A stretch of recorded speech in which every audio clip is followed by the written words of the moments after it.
Hello? Hello? Hello? Hello? Hello? Hello? Hello? Hello? Hello? Hello? Oh, hello, Barney. Hello? Hello? Hello? Hello? Bonjour. Hi. How you doing there? Yellow? Hello? Hello. Hello? Hello? Hello? Yo. Hello? Hello? Hello? Hello? Hello there, guys. Mark Mandel here. Welcome to episode number 9 of Customer Experience Tales from the Trenches. Thanks for coming on this journey with me. Before we get into the show itself, I thought I would just point out that I'm sitting here on my back deck of the house today, showing you this show live from my backyard, if only because here in North Carolina, spring has sprung and it's going to be 75 and sunny today. Not to make you too jealous, but it's going to be a perfect day. And I thought it would be a crime to be stuck inside, so I'm outside, and I hope that's okay with you. I want to take a moment to introduce, for those of you who don't know me or don't know the show Tales from the Trenches, I wanted to take a moment to just frame this show for you and why I do what I do. So I'm a longtime customer experience guy, mostly on the vendor side, close to 30 years, who chose to walk away from having a conventional job about a year ago and instead go out on my own with different friends and clients and projects and things like that. And I've been loving my life. And one of those projects is bringing shows like this together for you. And I'm thrilled to share it with you and all my friends out there. So thanks for coming on this journey with me. Today is a very special episode of Tales from the Trenches. I have the opportunity each month when I do this show live to talk with some of my closest friends in the business, people that I really admire and respect, and today's no exception. I'm going to have 2 very special guys coming on the show in the next few minutes to join me for a conversation. We'll come back to that in just a couple of minutes. But first, I want to talk about a little bit of other things while we're together, a little bit of housekeeping stuff, and then we'll kind of take it from there. One of the things I like talking about on this show is what I call my wow moments, or things that really came along in the last month or so that really kind of surprised me, sometimes in the negative, sometimes in the positive. I'm going to talk about something that was surprising, a little both positive and negative. I don't know if you remember from the last episode, or those of you that were listening in, I had mentioned that last month was kind of the highlight of the conference season for customer experience folks like all of us. And I went to both the Qualtrics conference out in Utah and the Medallia conference out in Las Vegas in 2 back-to-back weeks. And those conferences could not be more different from each other. But, for me, one of the most interesting takeaways from both of those events, when you kind of line them up back to back, were those 2 companies are on increasingly divergent paths. Whereas the leadership team from Qualtrics, who got up and spent a lot of stage time a few weeks ago talking about their forward-looking strategy, their strategy has always been and continues to be bolstering the survey as the core mechanism to get data back into the analytics workflows and so forth. And all their innovation was all about making a better survey. Whereas if you went to the Medallia conference, a lot of the conversation there was, what do we do in a post-survey world? What do we do when surveys are no longer going to be viable as a way to engage an audience and get feedback back? And they were talking about more increasing reliance on AI as a way to be able to replace the survey, at least eventually. Their leadership team was all new at Medallia, so they were using the conference as a way to introduce themselves. And for those of you old timers in this space, the Medallia leadership team, the new guys, are all the old Clarabridge guys who at some point, 2 or 3 or 4 years ago, sold the old Clarabridge company to Qualtrics, went to Qualtrics and went and led that company. And then over the last month or 6 weeks, all kind of en masse got up from Qualtrics and moved over to Medallia, where they're all running the company over there now. And it was really an interesting juxtaposition from what I've seen in the past. They were also taking a little bit of at Medallia of a we're going to try to fix this attitude, because they know that parts of the market's relationship with their company is a little bit broken. So there was a bit of a mea culpa attitude up on stage as well. But more generally than not, it was just really focused on, what do we do when surveys stop allowing us to get meaningful engagement? And that was certainly eye-opening to me, because that's the first time I've heard either Qualtrics or Medallia begin to think about addressing that question. Now, One of the things I like doing on this show as we work through some of this kind of opening material together before we get into the conversation is I like recognizing people in the industry who are doing interesting and good work. I used to give out awards to people for doing that, but here I just want, it's not so much an award. I want to just talk about a couple of guys who I know in the business and just introduce you to them. If you could see on my screen here, I want to talk for a moment about Bill Stakos and Justin LaHoulier. Bill works at Bank of New York Mellon, and Justin is over at Delta Dental, the Delta plan in New Jersey and up in Connecticut.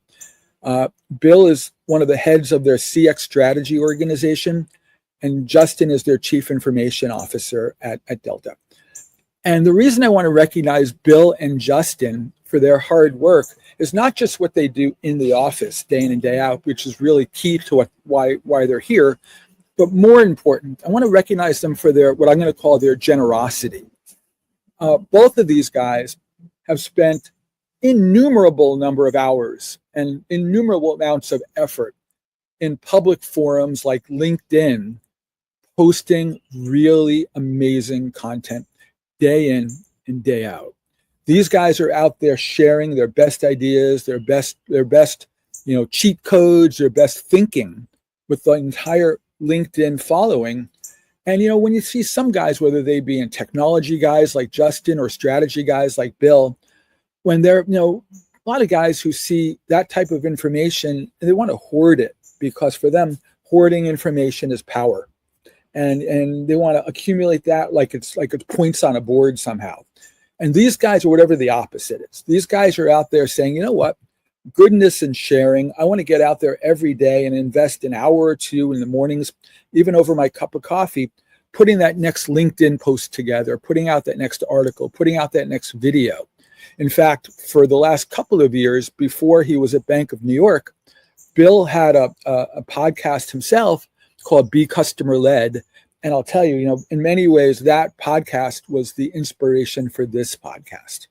And so I want to give Bill and Justin my most wholehearted, positive shout out as my way of acknowledging their contribution in their content delivery and how they choose to be generous with their time and their willingness to share it. So Bill and Justin, thank you guys. You guys are terrific.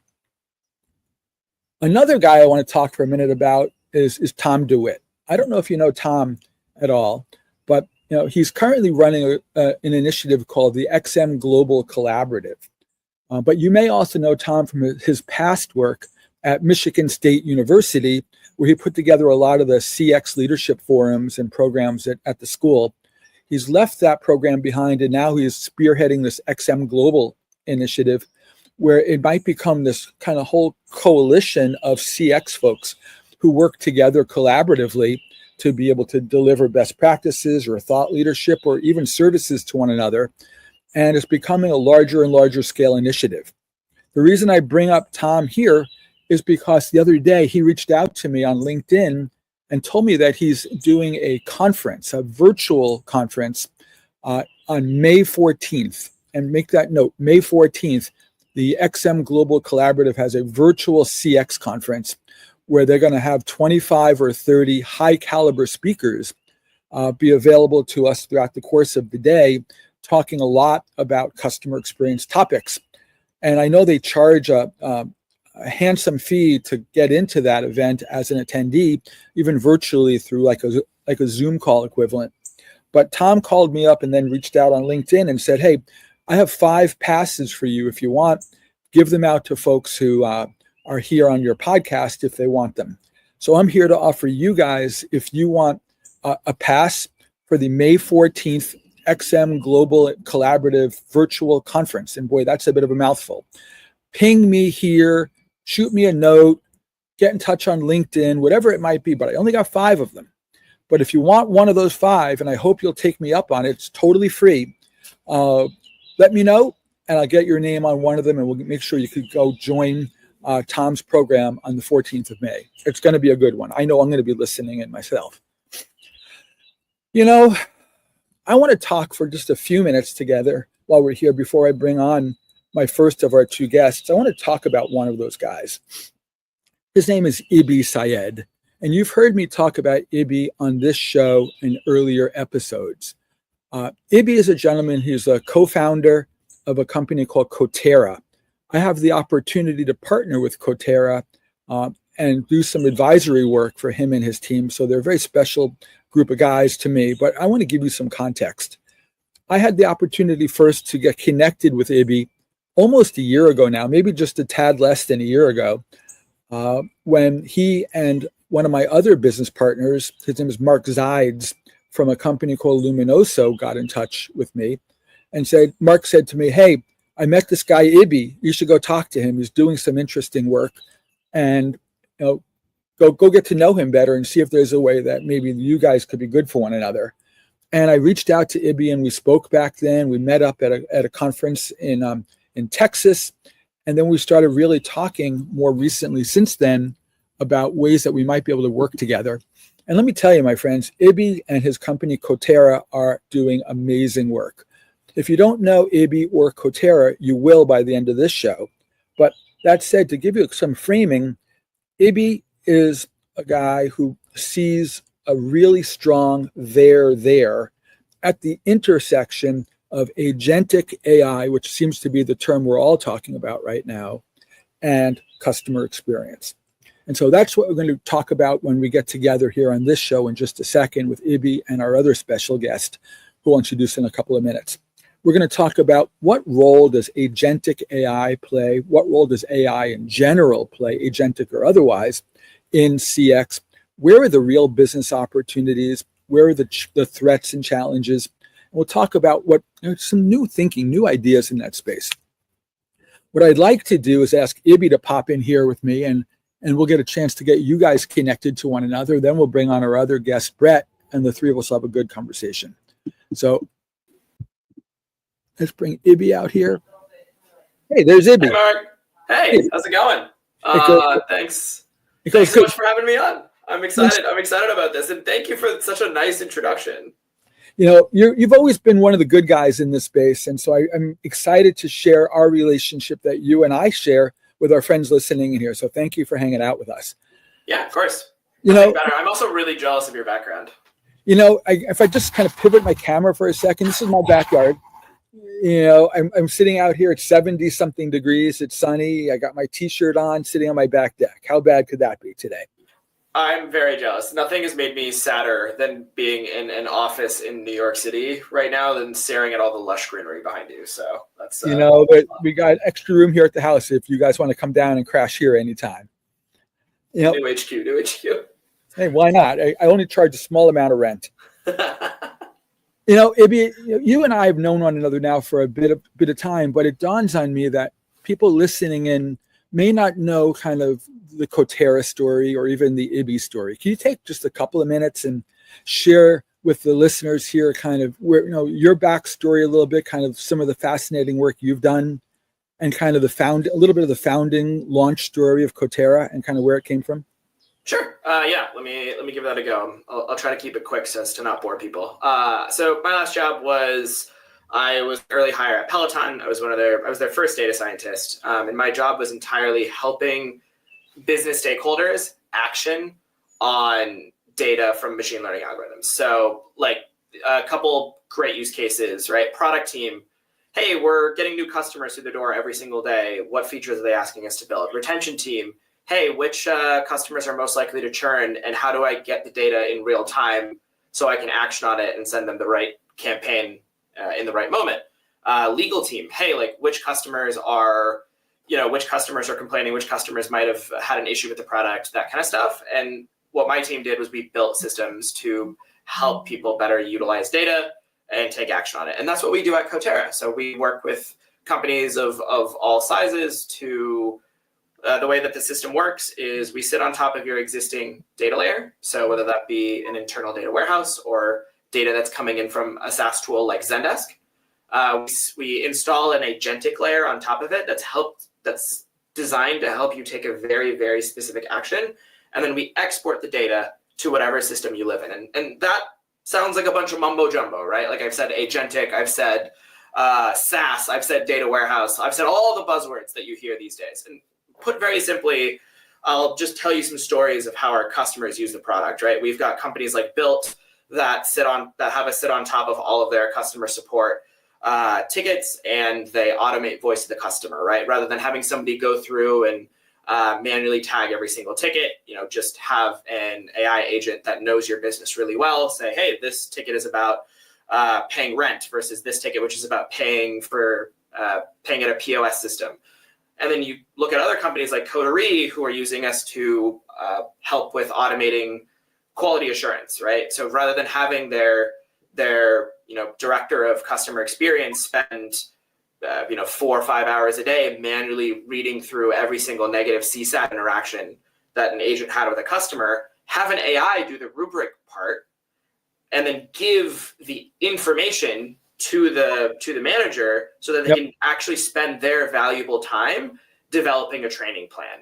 And so we have dozens upon dozens of use cases across companies. We're kind of like a hybrid between a software company and a team that'll help you set up your own AI agents.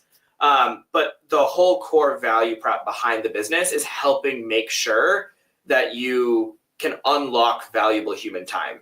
Our time is precious. We should not be spending it. We should not be using it doing things we don't want to do, doing things that don't provide leverage. So why not hand off all the boring stuff to an AI agent so you can focus on the strategic work that your business.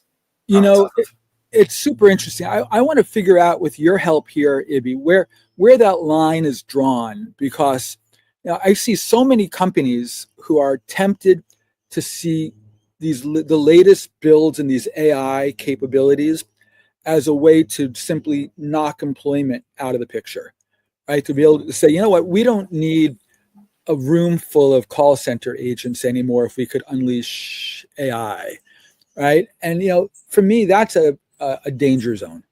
And instead, I'd like to think, unless you tell me I'm wrong, AI as a way to kind of amplify human output, right? It's a way to augment me. It's a way to make me better at my job, more proficient, more fast at my job, and not knock me out. I've got a great one.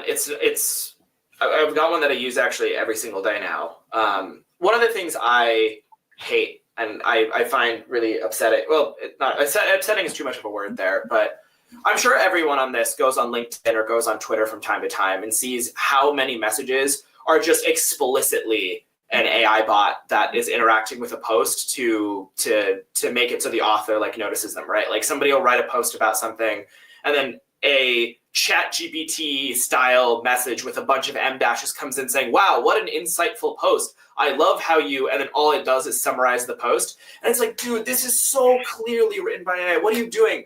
What we do at Cotera is instead of having the AI do the writing for us, we actually have a bot that sits on top of all of our Twitter and LinkedIn feeds, right? So my feed, Twitter, the Twitter feed, the LinkedIn feed, and rather than making it so I have to spend tons of time scrolling through prospects and my business relationships posts, it will do all of the reading for me, and it'll message me saying, hey, here's a post about AI. Here's a post about starting a business. Here's a post about CX. You should go now and comment on it because you have something valuable to add. Rather than replacing the human part, replace the boring part of scrolling and doom scrolling and give time back to the human to actually provide context and valuable conversations. That's a very, very easy use case, and one where if you just twist the thinking a little bit, you can actually get a ton of leverage on your time. And I think that's, to me, Ibby, that's the key word, is get leverage, right? It's about making me as a person not burn my time on the commoditized part of my job, but to focus more on the higher value output part of the job. 100%. 100%. Like you brought up CX. I think that the right place for these AI agents is kind of like a hybrid component, right? There's so many customers. If you think of a conventional retail platform, there's so many conversations that are happening like, hey, where's my order? Or does this product contain gluten? Or I don't know, something where if you just have a better self-serve option, it's kind of like the self-serve doesn't quite touch it, but you don't need, a 20-minute conversation with a person. Chatbots are great at that kind of stuff. And the thing that they do is they unlock more time for your human employees to spend times with the customers that do have those deeper, more pressing problems. And you're not trying to just get through those tickets as fast as possible, because the AIs can do the sort of low-hanging fruit. You can actually spend longer with each individual customer and have the same outcomes come from it. And maybe better. Oh, so much better. Because, for me, it's funny. I when I was talking about creating the thumbnail and the kind of the promotion for this podcast episode, I fell back on the old cliche, but I kind of reversed the order of, is AI truly better, cheaper, and faster? Because in some ways, depending on the use cases, I could easily see it being cheaper. I could easily see it being faster. The question is it better? And from that perspective, there seems to always have been a trade-off up until recently of one of those three has to go. Is it going to be better but not cheaper or faster? Is it going to be cheaper but not faster or better? Right? Where's the trade? And it feels like we're inching our way to all three, at some point very soon, but without fear of compromise, without fear of trade. But right now, it does an amazing job from what I'm seeing, and you guys especially so, in helping to empower people versus helping to replace people. Yeah, I couldn't agree more, right? And I think it depends on the specific context too, where if you're a hospital, you utilizing AI as a customer focus point is going to require quite a lot more training and quite a lot more care than, I don't know, a brand that sells, widgets down the road, right? Both are important. Both have places for AI and no place for AI, but the specific instances are going to be quite a lot different, I think. Totally. I could see that. That makes sense. Ibby, we should bring our special guest, Bret Miller, into the conversation. Let's bring Bret onto the stage. Yeah. I feel reticent in leaving Bret hanging backstage too long. I think, he's an important part of this chat. So let's bring him out here. Hey, Bret. Hey guys, how you doing? Thanks for bringing me on. Bret, I can't ignore your hipster glasses, how cool they look on you, and how I could only try to come close with my own, but I know. They're almost identical. Ibby, you missed this pre-show. Mark and I were talking. We're like, well, Bret, you don't have Ibby's hair. That's a given. But at least Mark and I share the same glasses. So I'm cool in that aspect. Guys, I have the same pair of glasses. Dare we all wear them at once? Who knows? Yeah, I don't know where they are, but that's wow. You guys are really the acetate clear glasses. You really got that on lock. In my case, I'm an old enough guy where I actually need the glasses, where I'm kind of flying blind here right about now. So you got to bear with me a little bit, because I can no longer see you. Mark, you should wear your glasses if they make you see. And now I got fingerprints all over them, so it's even harder to see. Bret, thanks for hanging out with Ibby and me. Can I ask you, just to let the listeners know a little bit of kind of the Bret Miller story, kind of what you're up to, kind of your lane in the kind of the world of kind of CX and insight research, kind of the work that you like to do, what's important to you, just so we all know a little bit about who you are? Yeah, you bet. I'll try to give you the short version. So most of my career has been spent in sort of the trifecta of research: market research, consumer research, and then product experience research. So that's predominantly what I've been doing most of my career. Well, let me give you a little bit of insight into industries. So I've spent time in education. I've spent time in healthcare. Most recently, I was in sports equipment manufacturing, specifically golf equipment manufacturing. That was a lot of fun. I've spent a lot of time in nutritional supplement research and now pharmaceuticals. But what I try to do is, and you guys hit on this earlier, I think within the CX space, we as an industry, we do a really, really good job at throwing fuel on the fire. How can we increase the customer experience? How can we increase some sort of product experience? I think we do a great job at that. I think where we're lacking and where AI helps us increase the capacity is on the research side and really understanding before we just throw fuel on the fire, let's understand what's impacting the fire, what's impacting the customer experience, what's impacting either some sort of satisfaction or dissatisfaction with an experience. And so I try to be that, I like to call it a CX synthesizer, where we're combining the fuel with research. And I try to help companies do that so that we're not just only research or only trying to just throw fuel on the fire. It's sort of a nice tag team of research and synthesizing into action. So that's what I do. That's important stuff. You know, I'd love to start off the part of the conversation with the three of us here by asking kind of a big question and then see where it takes us. And the question I want to ask both of you to kind of think about and chew on with me a little bit here. A couple of things I want to share in the form of this question. First, I see a lot of companies that I work with day in and day out that are trying to figure out, where do we start with AI and what role does AI play for them in their world of customer experience work or even research work. And some people think it has to be a fully fleshed out race to the finish line to say, boy, we're going to be fully proficient in AI in the next X amount of time. But I think that's misguided. And what I want to ask you guys about, I've been starting to use a term I want you to react to. Kind of, is it a race to the starting line? How do you get started? Where are those first baby steps? And let me be really specific.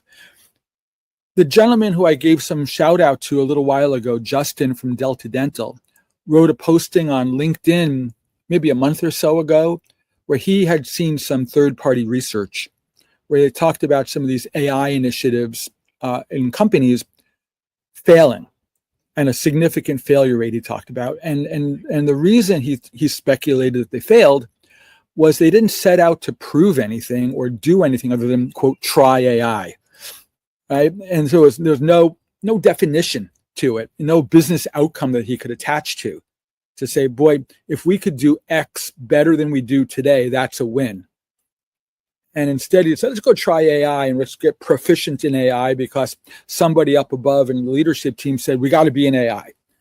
What are you guys seeing in your own worlds? Are you guys seeing companies that are trying to artificially get to the finish line, or just getting started with experiments and pilots and wrapping business outcomes to it? What are you seeing in your day-to-day? You want me to go first, Ibby? Go for it. I'll go first. I love that question, Mark. And let me give you maybe a parallel that I think might be helpful. I mentioned that one of my recent roles was leading the global research efforts for a golf manufacturing company. Tons of fun. It was absolutely fantastic. Also, last week was the Masters, so I think a golf analogy or golf parallel is suitable. Sure. So if we just for maybe a minute, the history of golf is interesting, and I think it parallels with what's happening with AI right now, particularly in the CX space. So up until even through the 1970s, golf manufacturers and players were using wood-based golf clubs, like literally wood from a tree. So that was the technology, archaic medieval technology, even through the 1970s.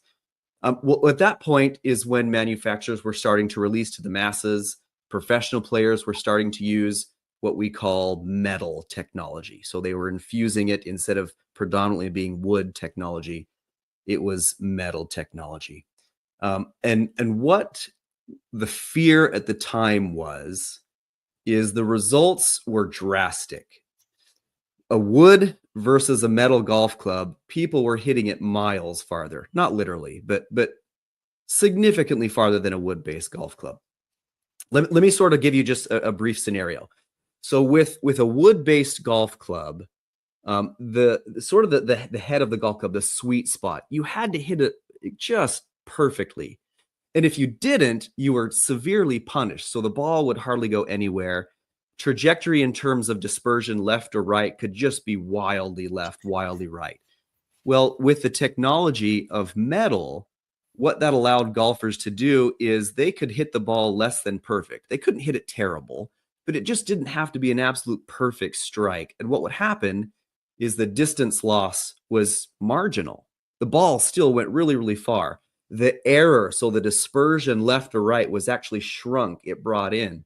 And so you didn't have to be quite as perfect as often and still get a tremendous result. So you can kind of see where I'm going. What color analysts were saying at the time is they were saying, this is going to ruin golf. This technology cannot be allowed, because what it does is it washes out the elite golfers. An average professional could probably perform just as good as an elite golfer. It's going to destroy golf. So skipping ahead several years, and now we have decades of data, what ended up happening is, yes, it raised the base performance. Everybody was hitting it farther. Everybody was hitting it more accurately. That's true. That's what AI is doing right now with everybody. It's allowing the error to be shrunk. It's allowing people to have higher capacity and doing things more than they were able to do before. But what we didn't, at least in the golf world, what they didn't anticipate is those elite players, those elite golfers that they were worried about was going to ruin. It actually gave them an even higher advantage. They versus the average of a professional player, those elite players were hitting it even farther. Their error was even tighter. And so it actually created even more separation from the average professional golfer. I think, in my opinion, I think that's exactly what AI and agentic AI is doing, specifically in the CX space. Is, yes, it's going to raise the capacity of everybody, but those really elite players in the space are going to be able to take advantage that others just don't have the capability of doing. Ibby, what do you think? Could not agree more. Could not agree more. Could not agree more. And there's so many parallels in the business world.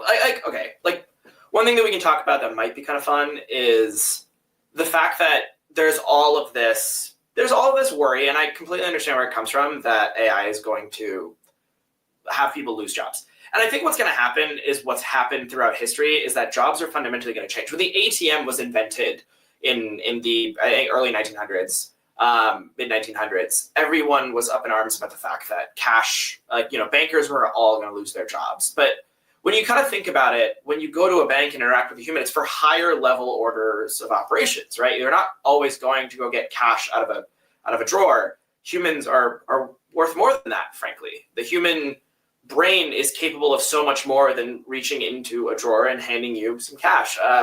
The invention of the spreadsheet, for example, companies like Ernst & Young used to hire thousands upon thousands of people to just literally go down a row of data and multiply it by some number to be able to calculate taxes. And people still have that job. They just don't have to do as much of the manual labor of it, right? Because we have spreadsheets.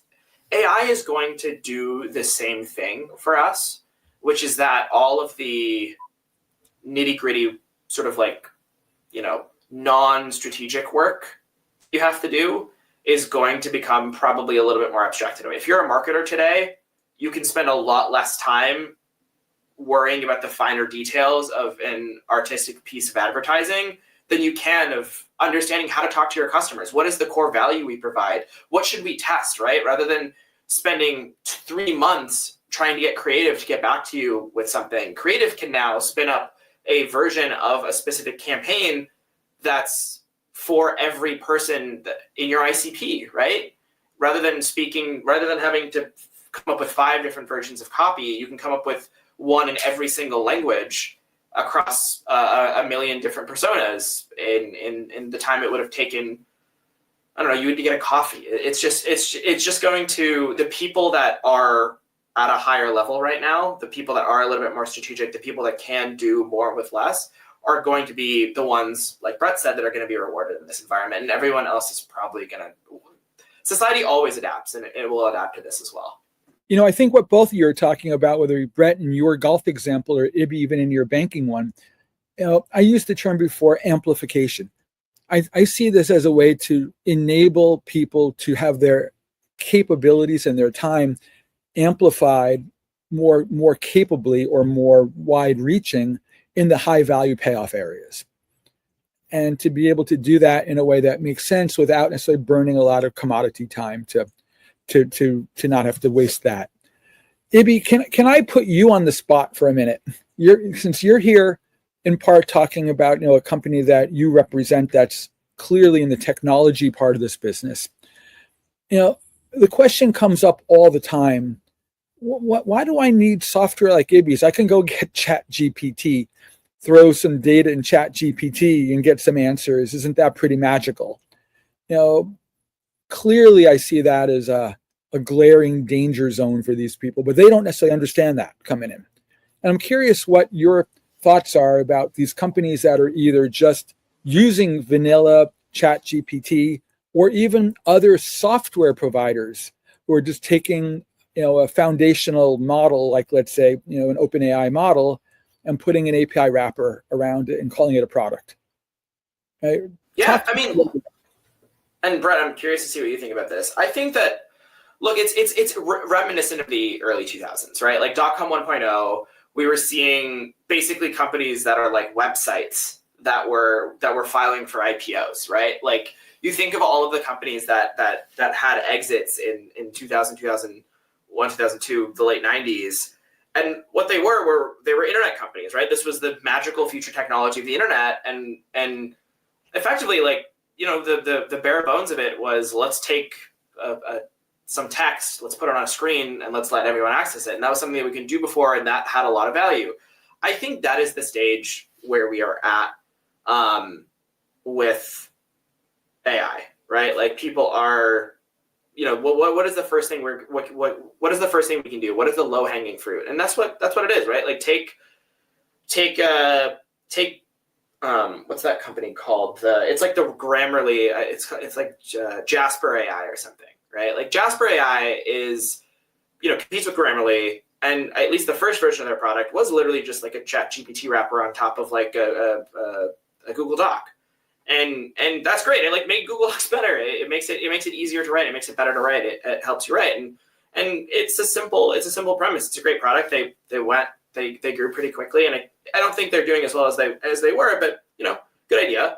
The thing that our product does, and the bet that we've taken, is that the thing that's still missing from AI land is business context, right? We operate on top of your company's internal data, and we provide a safe route for that data to access a variety of models, right? That could be OpenAI, that could be Claude, that could be Google search, right?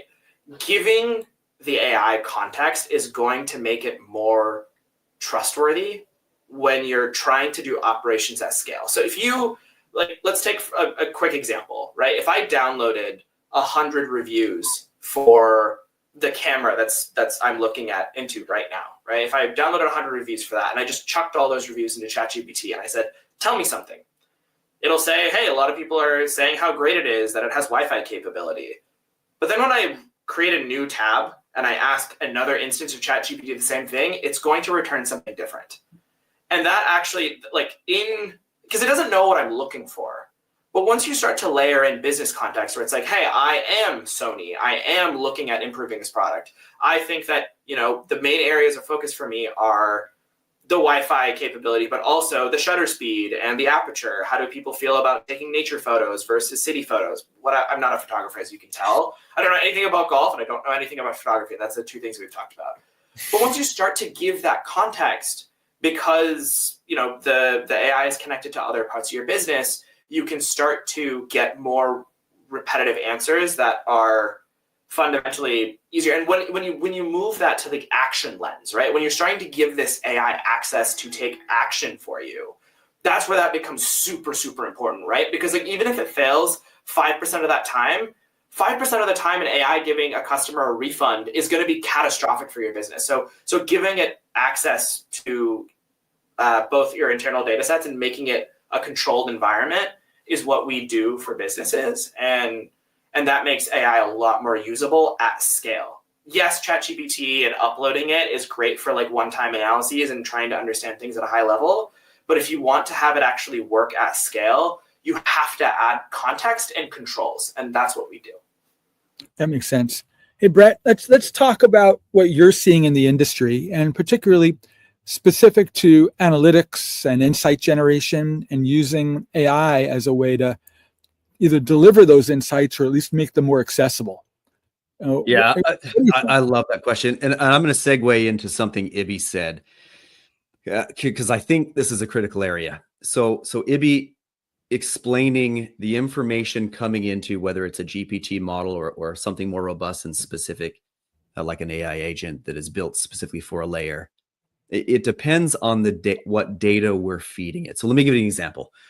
So a nutritional supplement company that I've done a lot of work with. So this was a couple of years ago, and let me give you context. This particular company, their revenue model was primarily based on subscription. So they sold nutritional supplements, but primarily they wanted to get you into a subscription because you could get substantially larger discounts if you had a monthly membership subscription. Well, because it was a subscription-based model, obviously they were going to experience a ton of cancellations every single day, every single month. And so the question was coined to the CX team is there something we can do to stop churn, to stop this attrition, to stop customers, or to maybe offer them something? And what not everybody, but what a lot of companies do is they'll come up with an offering, or they'll change the offering, and they blanket it to everybody who goes to cancel. And that's fine, because those companies, they're trying to at least save those customers that are canceling. But one thing Ibby pointed out is critical: the information we're giving it. So what we ended up doing is, well, we have transactional data on all of these customers. We also, for many of them, because like any good CX program, we were measuring different touch points, whether it's with a product or an actual call center experience. We had survey data. And so what we ended up doing is we ended up combining that data, and we could quite accurately predict not necessarily the specific reason, but generally the factors of why they were canceling. What we ended up finding is that there were two predominant categories or factors. One was people just didn't like a subscription. So it had nothing to do with the product, had nothing to do with the price point. It was just, I just don't like being tied to a subscription. So giving them some sort of discount on the subscription would have been a meaningless offer. Well, another group it was the price point. It was just too high for me. I love the product. I'm fine with the subscription, but that subscription price point is too high for me. Well, those two groups, the offer needs to be vastly different. Sure. And Ibby hinted towards this. And that's one thing we did, is sort of journey orchestration, is when someone is signed into their account and they go to cancel, we knew exactly the type of offer we could give to that person. And we saw substantial gains, both in account save, but in lifetime value of customers, which ultimately impacts revenue of the organization. So that's sort of a real world example of what Ibby was explaining. So I assume that you guys, cancellation flow changed. It's either stop having a subscription and the price goes up, or continue with the subscription, but for an even deeper discount.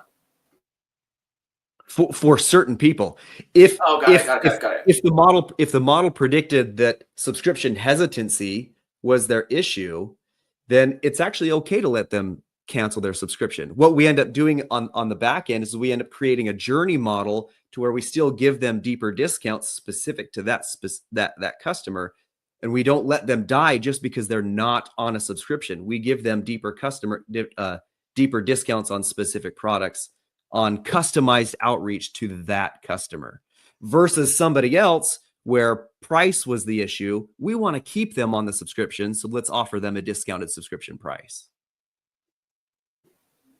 That's exciting. Guys, one more big question I want to lob out there to both of you guys. A big bee just flew by my head.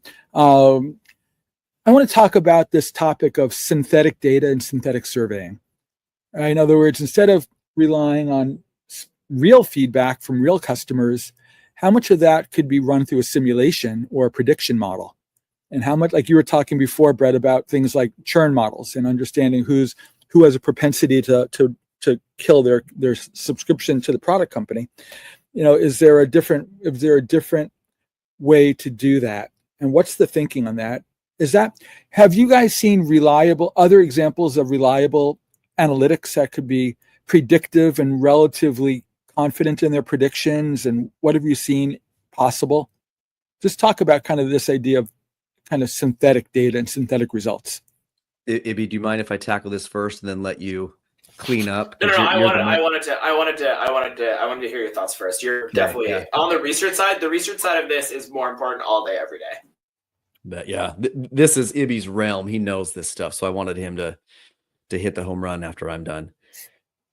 I think it's, Mark, to answer the question, it's very contextual on the data available and what we already know about the customer. Sure. If we just make a blanket statement, which is what you see a lot of companies advertising, we need to be very careful that synthetic data is just going to accurately predict what a customer wants, even though we know very little to none about that customer or that type of customer. So here's an example. With a particular company, we just got done doing a very large scale nationwide segmentation study, to where we were trying to understand not just the demographics, but the psychographics, the behaviors, their intentions, their goals of why they like or don't like a particular product or service. And so that type of study requires a massive amount of data to feed into those models so that we're understanding the different segments that exist, why this particular segment is drastically different than this particular segment. And in my experience, I see that's where it's not that AI breaks down. It's those who are trying to use AI to predict or use synthetic data, their misunderstanding of what's needed to create a reliable and accurate outcome. Sure. In that case, when you have a great segmentation study, when you have a lot of transactional data, in those instances, if you can answer yes and yes to both of those questions, synthetic data is massive and it is powerful and absolutely should be used.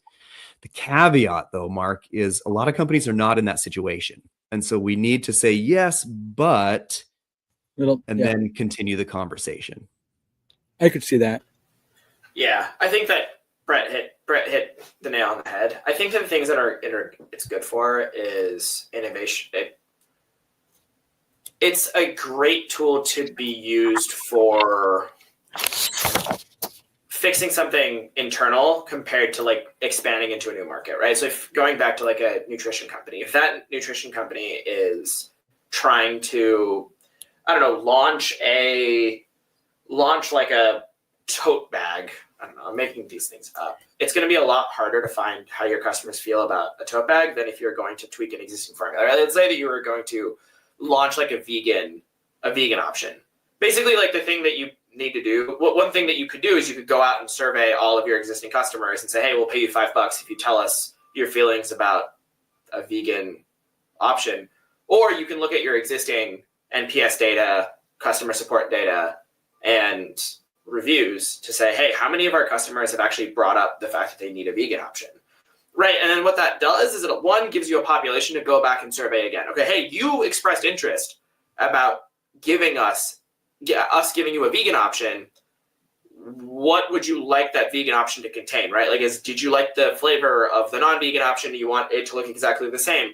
Are you using it for a different use case than you were before, right? Like, you can go and actually be a lot more targeted. And if you're going to pay people, rather than going to the entire market and spending a ton of money on it, you can go to a very narrow portion of the market that has asked for it and get the finer details from them for a much lower cost, right?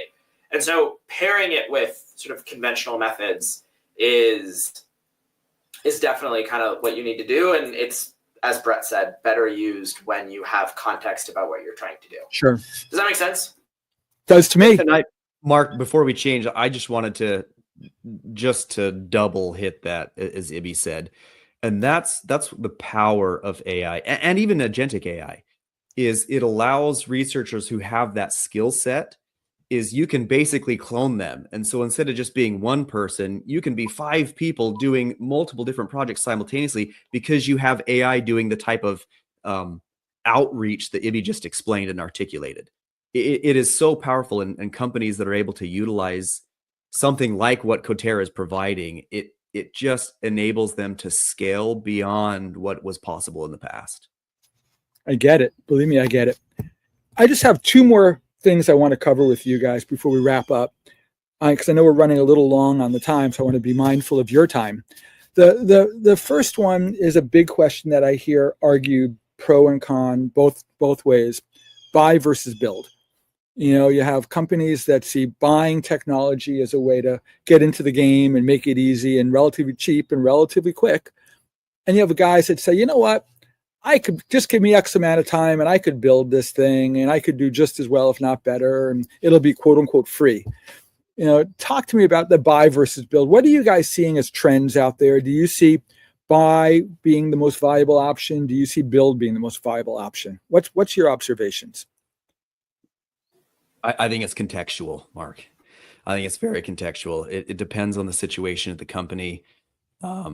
Lots of things that go into answering that question. But let me just briefly give you an example. So in a former life, we were not anti-buying. But a particular thing that we wanted to do was unproven. And so the context was, well, it's unproven. We don't know if this is going to work. So investing might be unwise. So let's see first if we can build an option. If that's proven viable, then that frees up some funds for us to go buy something. That's one example. I'll just be brief in the example is this particular company had about a mid-size call center. And like any CX program, of course, a percentage of those customers we were surveying about the interaction, about the agent. Did we complete the objective of why they called in? And so we were gathering this survey data. Well, what most survey platforms do is they let you send an automated, okay, thanks for your survey response. Nobody cares about that. Nobody reads them. It's actually in some cases annoying. And so we were thinking, okay, well, we're surveying. Is there something that we can do to increase the experience? It's already post their interaction with our call center.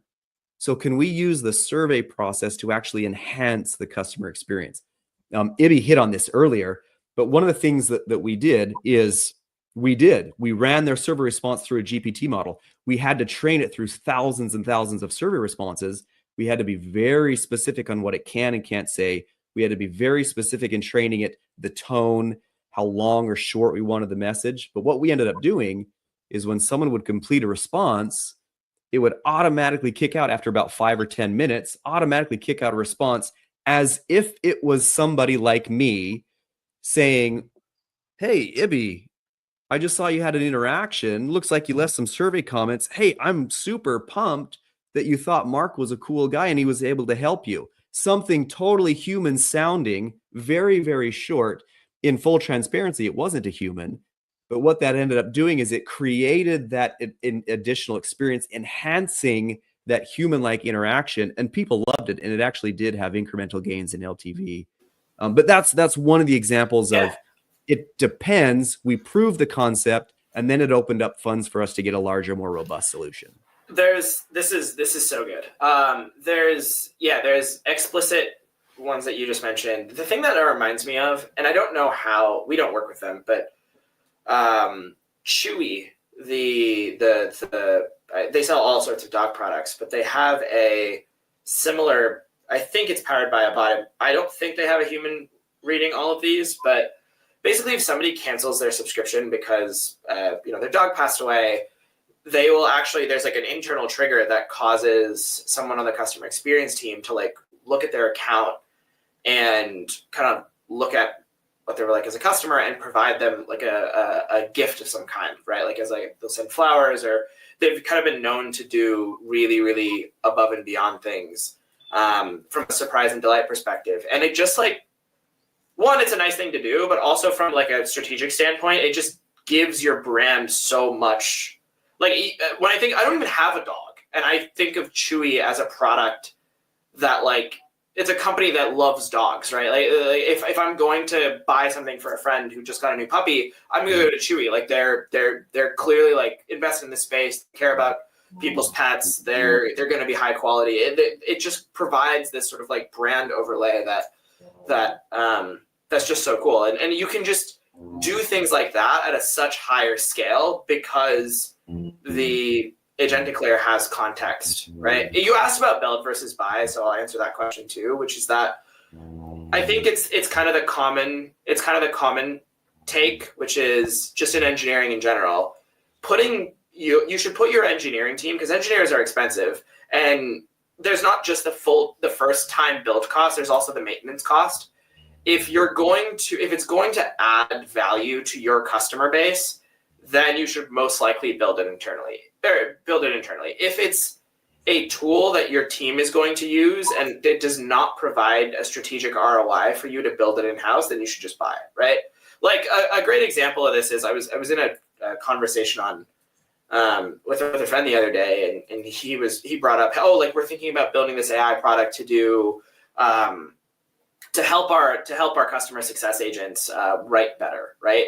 And I'm like, you guys are a small company. Why are you wasting your engineering time on this? Because what's going to happen is you're going to spend, let's say it takes you 6 months. One of your engineers in San Francisco probably costs $200,000. That's $100,000 in investment that you've given right then and there. And then you're going to have to probably use 25% of a person's time to just maintain that product and update all the software packages and do all that kind of stuff. And we are not at the stage where AI can handle 100% of that. Your internal team is going to ask for additional tooling.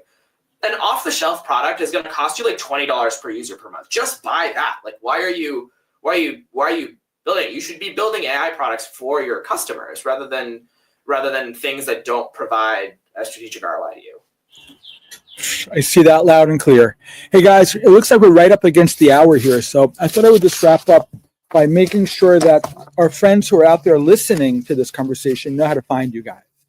Bret, can we start with you and just share what's the best way if somebody wants to follow up with you and chat with you offline after this? How do they find you? Did you say Bret? Sorry, I missed that, Mark. Yes. Me? Yes, you. LinkedIn is great. I'm all over LinkedIn. It's very pretentious. Dr. Bret Miller. Just on LinkedIn, you'll find me. It's Bret with one T, B-R-E-T, but that's the easiest way. Just LinkedIn. Thanks, Bret. And Ibby, how about you? LinkedIn is also great. I'm just Ibby Syed on LinkedIn. You can also go to my website, ibby.us. All of my emails and things are listed on there too. Very cool. Guys, thanks for hanging out with me for this conversation. It's always good to hang out with two of the smartest guys in the business, and I'm grateful for your time here. We're going to wrap up the show in just a moment, but I'm going to want to take a quick second here to reiterate that you guys are doing some amazing work, both of you. Bret, from your standpoint, on the brand side, on the client side, and Ibby on the supplier vendor side of the equation. I can't think of two smarter, better guys in this business to spend the hour with. So thank you both for the hangout here. Thanks so much for having us. This was awesome. So much fun. Thanks, guys. So, for those of you listening, we're going to wrap up the show in just a minute, but I'm going to first move just to a couple of quick housekeeping things. So guys, from a housekeeping perspective, one of the things I want to offer, since we've been here talking not just about AI today, but about agentic AI, I came across a book recently. I'm going to hold up the book here. It's written by a gentleman named David Patel. It's called AI Agents Explained for Business Leaders. It's an updated book. It's a brand new edition of this book that just came out. I picked up a copy of this one recently on Amazon. I have no connection to David Patel other than having bought his book, but I could tell you it's awesome. And with that said, I enjoy giving books like this away to my friends. And so if you're interested in a copy of this book, ping me and say, hey, send me a copy of the book and I'll buy it for you from Amazon and have it sent to you. And I mentioned at the onset of the show, the big Customer Experience XM conference coming up on May 14th that Tom DeWitt's organizing. Remember, I got 5 tickets for that. And if you want one of those 5, ping me and just let me know. It'll be in your inbox as Tom and my gift. And with that, we're going to wrap up the show and just simply say thank you again, guys. You being here for the hour with me means the world to me, and I'm grateful for the hour that you've given. And I'm looking forward to doing more of these shows in the next coming weeks with you. So until I see you again, stay well, my friends. We'll talk again soon. Bye-bye now.